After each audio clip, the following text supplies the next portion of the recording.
पद्धतीने आता ही वाटचाल सुरू होणार आहे का? आणि शिवसेनेने जे म्हटलेलं आहे अभद्र युतीचं, त्याच्यासोबत तुम्ही जाणार आहात का? भ्रष्टाचाराने अगदी माखलेले आम्ही आमच्या निवडणुकीमध्ये अंबरनाथच्या जनतेला जे प्रॉमिस केलं होतं, अंबरनाथ भयमुक्त आणि भ्रष्टाचार मुक्त करणार, आणि ते जर प्रॉमिस करण्यासाठी आम्ही जनतेला शब्द दिला होता.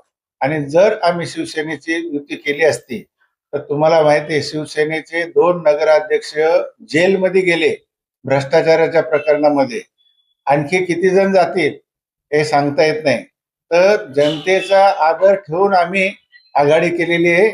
आणि भ्रष्टाचाराचे आरोप असलेले आणि भ्रष्टाचाराचे अगदी उघड उघड भ्रष्टाचार होत आम्ही उघड्या डोळ्याने पाहिल्यामुळे आम्ही शिवसेनेची युती केलेली नाही.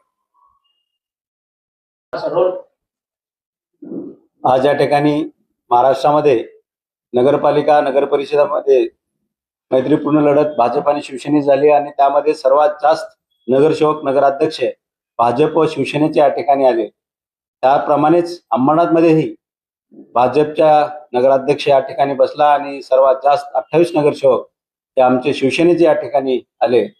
पारंपरिक युती व्हायला हवी होती. जसं केंद्रामध्ये आणि महाराष्ट्रामध्ये जी युती आहे ती पारंपरिक युतीचं बोलणंही आम्ही स्थानिक पातळीवर झालं. आमचे स्टेट लेवलचे जे नेते आहेत, सन्माननीय रवींद्र चव्हाण साहेब असतील, सन्माननीय आमदार किसन कथोरे साहेब असतील, यांचेही बोलणं झालं होतं. खासदार साहेबांशी या ठिकाणी त्यांचं बोलणं झालं. परंतु स्थानिक नेते स्वार्थापोटी सत्तेसाठी काँग्रेस बरोबर एक अभद्र युती त्याने त्या ठिकाणी केली. आणि त्या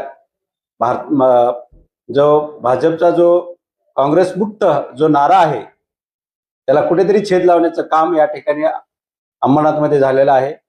आणि जी पारंपरिक युतीला तोडून त्यांनी काँग्रेस बरोबर युती करून ज्या येणाऱ्या 15 तारखेला महानगरपालिकेचे जे इलेक्शन महाराष्ट्रामध्ये होणार आहे त्यामध्ये एक चुकीचा संदेश देण्याचं काम केलं का काय, असं या ठिकाणी आम्हाला वाटते.